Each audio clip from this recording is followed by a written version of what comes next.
বলো কি কি রান্না করছো? এদিকে এদিকে আনো তোমার ক্যামেরা। এটা হলো তোমার কাবাব, এটা সালাদ, এটা হলো মুরগির রোস্ট, এটা হলো মিষ্টি কুমড়ার পেঁয়াজও, এটা হলো মুরগির রোস্ট। তুমি দেখাতে পাচ্ছ? নিয়ে আসো তোমার ক্যামেরা। এটা হলো মুরগির রোস্ট, এই যে মুরগির রোস্ট, এটা মুরগির রোস্ট, এটা গরুর মাংস, আর এটা হচ্ছে আমি দেখাই, এটা হলো শোল মাছের তরকারি, এটা পোলাও, ভাত আছে, এখানে আরফান আছে, ঐশ্বর্য আছে, তারপরে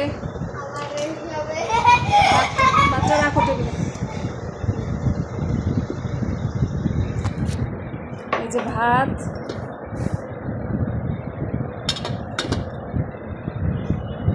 ঠান্ডা হয়ে যাবে।